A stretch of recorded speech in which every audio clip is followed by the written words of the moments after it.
Warning, this content may be upsetting or disturbing to some audiences. I stood by and allowed my wife to almost kill our son.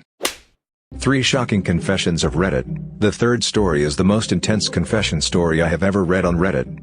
I have been having an affair with one of my client's husband and not so sure I wanted to end. I own a residential cleaning service. I have this customer for about 4 years. The husband has recently started working second shift, so he is there while I'm at the house cleaning in the mornings. And the wife is at work. He is a very good-looking man and has kept everything professional in the past. He started to make comments to me about how much he likes my body.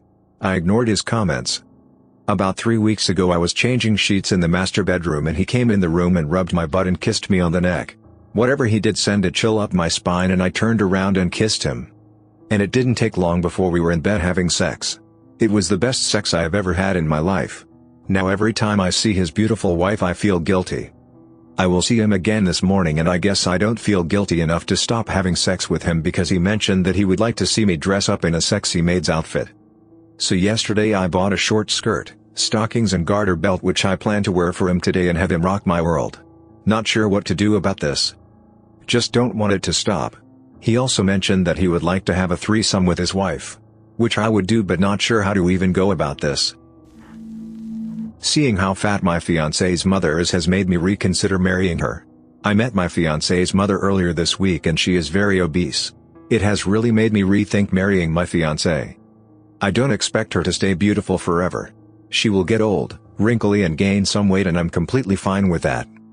If something happened and she became a quadriplegic or was struck with illness, I would stand by her without question. All I ask is that she doesn't get super fat and I'm worried that she will. I stood by and allowed my wife to almost kill our son. I was happy she did it. Okay, fair warning, this one is long as hell. Apologies for that, but this is very hard for me and I have been carrying it for a lot of years.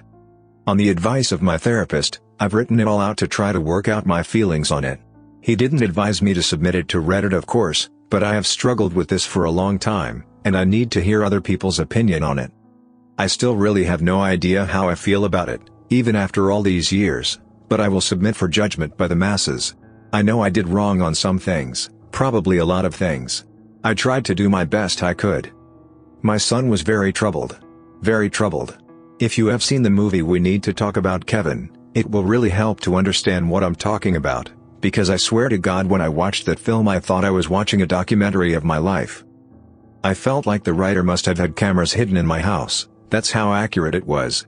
The only difference is that in the movie, the boy appears normal to his father and only reveals his true nature to his mother. My son, he didn't have that mask. His insane behavior was the same with everyone.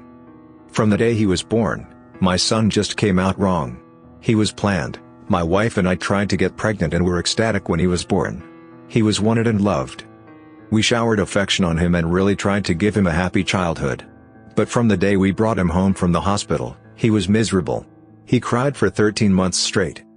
I'm not exaggerating, 13 months without a break. He cried until he had no voice left and kept crying. You could see his little face scrunched up and no sound coming out, totally hoarse. There were times he would literally be crying in his sleep. I've never seen or heard of any other kid able to do that. We brought him to doctors, specialists, tried changing his diet, held him, rocked him, toys, swaddling, music, mobiles, everything we could think of. Nothing worked. 13 months of grating, grinding, no sleep hell. Once he got over the crying stage, we thought we were out of the woods. But it quickly became clear that for some unknown reason, he was just angry at being alive. I never saw that kid have a genuine, joyous smile once in the time I knew him.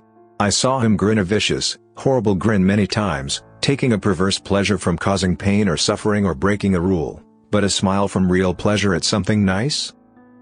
No, never. Not once. He had no interest in anything positive, he was fueled by hate, and everything he did was bent toward that. As soon as he could walk, his mission in life was to destroy things. He would break or try to break anything that came in his range, smash it, chew it, throw it in the toilet, whatever he could. After a while he figured out how to get his diaper off and took great pleasure in pooping and pissing anywhere he could. After a while he figured out he could hide it, and started pissing and pooping in places we wouldn't find right away, grinding it into carpets, making it even more of a problem to clean and making the house stink. When he got older, ages 9 to 15, he would piss and poop in our bed, until we got a lock on our door and he wasn't able to get in anymore. Then he'd just take a dump in the hallway in front of our room. That biological warfare started around at 2.5 years old and he never grew out of it.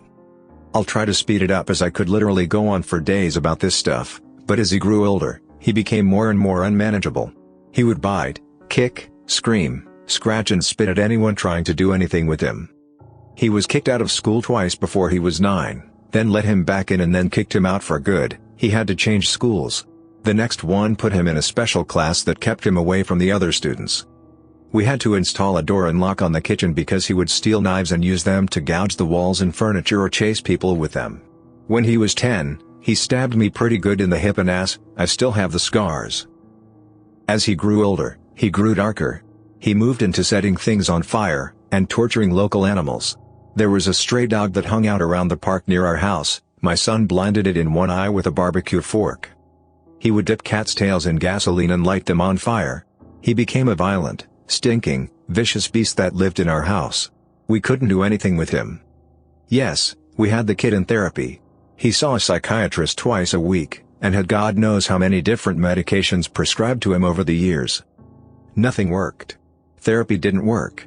Meds didn't work. Nothing ever worked. He was like a poison cloud of hate and fury lashing out at anything in his reach.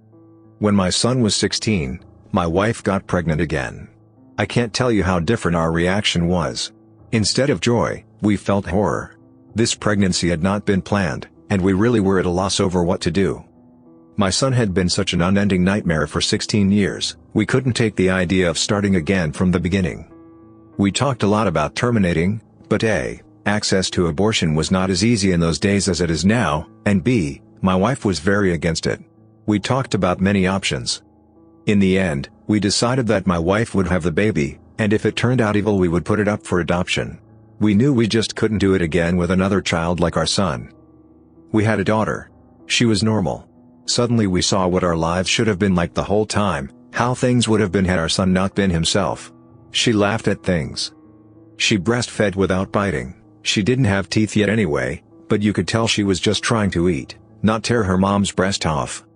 After 4 months she was sleeping through the night. She was happy. She was normal. I can't describe the relief and happiness that we both felt. I don't have the words for it. This where I believe I may have started really pulling back from my son. Up until that time, whatever mistakes I made, I had always tried to do the best for my son. I am convinced of that. I tried to help him and love him and care for him, I really tried. But when my daughter was born, my wife and I both instinctively just turned toward her. She became our focus, not from malice, but just because she was so much easier. She was so happy and sweet, every moment we were with her was like magic. I understand this was wrong, but we honestly couldn't help it. I don't have a better explanation than that. My son didn't care about my wife being pregnant. I honestly don't know if he really understood it, but when we brought our daughter home he started acting out even more. I didn't think it was possible, but he took it up another notch.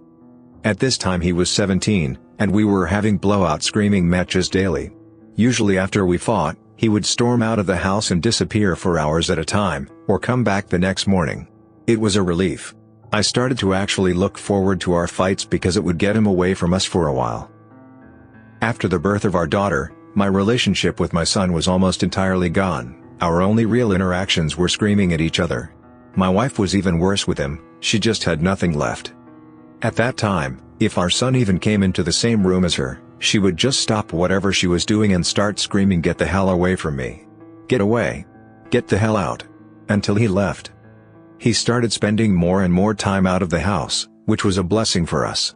I have no idea what he got up to out in the world, but we were just happy it wasn't being inflicted on us. As a consequence of our son's behavior, we had invested heavily in locks around our house. All of the cheap, thin interior doors in our home had been replaced with thick, dense wood doors that couldn't be kicked through, equipped with keyed locks that my wife and I carried keys to. I know it sounds extreme, but locks and heavy doors were the best way we had found to create safe spaces from him. And again, before I am inundated with messages, I was not locking my son in rooms like a prisoner. He had free reign of the house and could come and go as he pleased. My wife and I would lock ourselves in rooms to protect ourselves from him. If anything, we were the prisoners in our own home. On the day in question, I had fought with my son in the morning and he had left the house in a rage. My wife and I were enjoying some peace and quiet in the kitchen while our daughter napped in our bedroom. And then my daughter began crying. Any parent who has young children can tell you, you get used to your child's cries and you can tell after a while what they need. They cry differently if they are hungry, or need changing, or are just restless and want to be held. Babies can communicate pretty well before they can speak. This cry was none of those things. This cry was terror. The second we heard it, my wife and I were both up out of our chairs and running to the room. The door was locked, of course, and it took a few seconds to get the right key and get it open. My son was in the room. We lived in a bungalow, and the bastard had climbed in the window to get to her. He was standing over a crib with a steak knife in his hand. I have no idea where he got it. It wasn't one of ours. We controlled our knives very carefully and always kept them in locked drawers. I think he may have stolen it from one of our neighbors' houses. He had broken her skin twice already, once in the belly area and once on her arm. I could see blood running down. When I entered the room, he was dragging the back of the knife down her face, not cutting, almost tickling her with it, teasing her while she screamed. He looked up at us and smiled. Before I knew what I was doing, I was already moving, running to put myself between them. I didn't think about it, I just moved instinctively.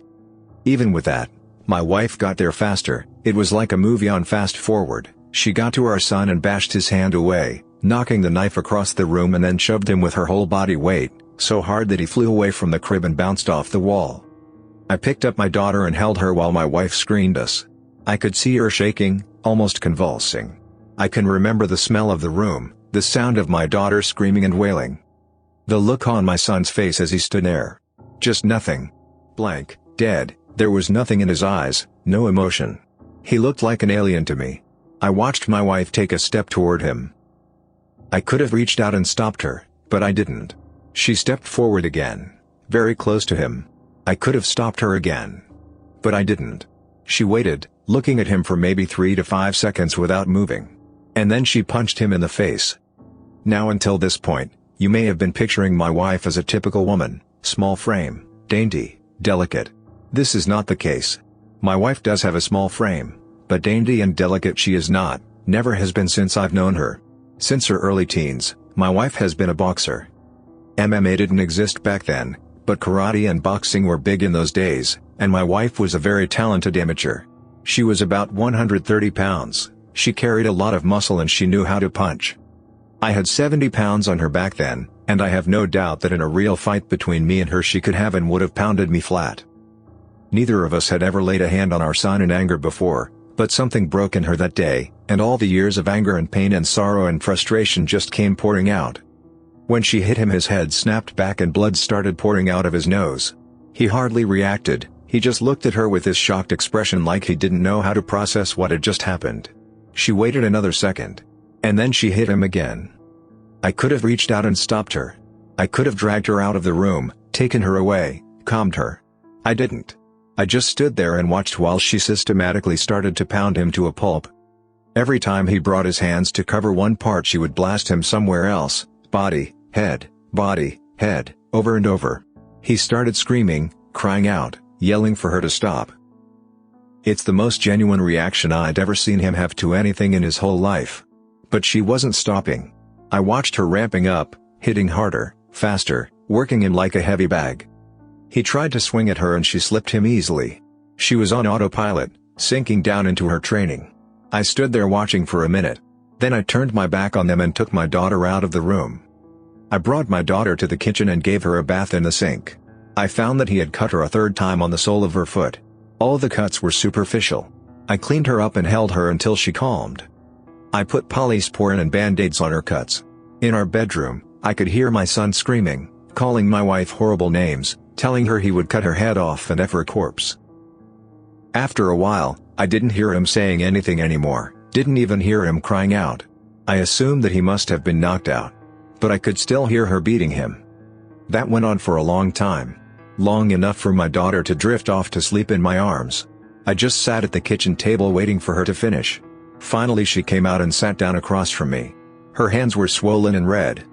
Her face and arms were splattered with blood. Her chest was heaving. We just stared at each other without saying anything. After a while I asked her, "Is he dead?" She looked back at me and answered, "I hope so." I nodded. That was all there was to say about that. I understood how she felt perfectly. I felt the same. I didn't know what to do, so we just sat there waiting silently. Eventually my wife started crying and went to go take a shower. I just stayed where I was holding our daughter. After a long while, I heard moaning and sobbing coming from our room. It turned out that my son wasn't dead. I went in to see how bad it was, and it was pretty bad. I've never seen a more merciless beating laid onto anyone, before or since. He was lying on the floor, rolling around with blood leaking out of his face, lying in a pool of vomit. His nose was squashed flat out across his face, both of his eyes were completely swollen shut and starting to blacken already. I could see that a couple of his fingers were bent out at weird angles and he had pissed his pants. I think he must have been missing teeth, but I couldn't see any on the floor and I couldn't see inside his mouth. His lips were all puffed up and swollen.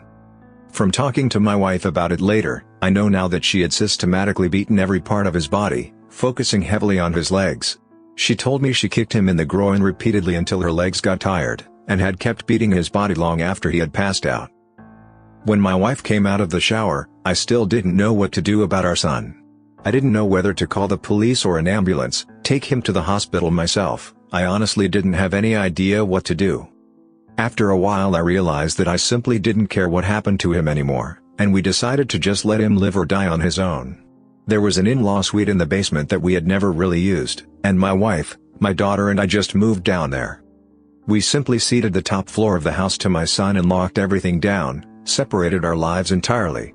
There was plenty of food in the upstairs cabinets, enough for a couple weeks or more. He had a washroom and bedrooms to use. We had a washroom in the basement, a small kitchenette, and a separate entrance, so we just stopped going upstairs. We just decided we were done with him. I figured we'd let his food run out and see what happened. Over the next week we could hear him moving around upstairs sometimes. I think he just spent most of time lying in bed recovering. I went to work, watching on high alert in case he attacked me in the driveway, but he never did. My wife stayed home with our daughter. She was never out of our sight. One night we heard him going ballistic, smashing things and banging. We didn't respond. He never tried to get downstairs or get near us though. I think he was afraid that if he got near us again, my wife might finish the job on him. After 3 weeks down in the basement, we hadn't heard anything from up above for a few days, and I ventured upstairs to the main floor of the house. The place was demolished, and there was no sign of my son. He was gone. It took months to repair the damage he had done and get the main floor back to normal again. There was food and poop smeared all over the walls and broken glass on the floor, big holes in the drywall. He had ripped the place apart. He tore up the linoleum in a corner of the kitchen and emptied an entire foam fire extinguisher into the living room. I feel thankful that he didn't burn the house down with us in it. I'm honestly not sure why he didn't. The kid wasn't shy about lighting things on fire. After that, I lived in fear every day that he would come back, that he would ambush us out of the blue and try to kill us. We moved house about 3 years later and I finally stopped being afraid that he would show up again, as now he had no idea where we were. I finally felt safe from him. All this happened a long time ago. My son was born in the spring of 1971, my daughter was born in '88. I'm an old man now, I'll be 70 this year, and my wife passed from cancer in 2016. My daughter is 31 now. I moved in with her and her husband after my wife passed. I've got 2 granddaughters and they are the joy of my life. I see a therapist a couple times a month to talk about all this. I don't know where my son is. The last time I saw him was when he was lying on the floor of our bedroom, bleeding and smashed. I haven't heard from him since he left, more than 30 years now. I don't want to. I carry a lot of guilt from that time, and a lot of conflicted emotions. I didn't beat him myself, but I allowed him to be beaten, and I thought he deserved it. I was happy it happened. I didn't try to kill him, but I would have been happy if he died. I will say that I do hope he was able to overcome his demons and go live a normal life somewhere. If he wasn't able to do that, if he stayed the way he was, then I truly do hope someone out there killed him. When I knew him he was a rabid dog, and whichever way it went I just hope he isn't still out there hurting anyone else. Thanks for listening to Radio TTS. Hit the subscribe button and activate the notification bell. Click the right box for more confessions of Reddit. Let us know in the comments what you think about these stories, especially the last one.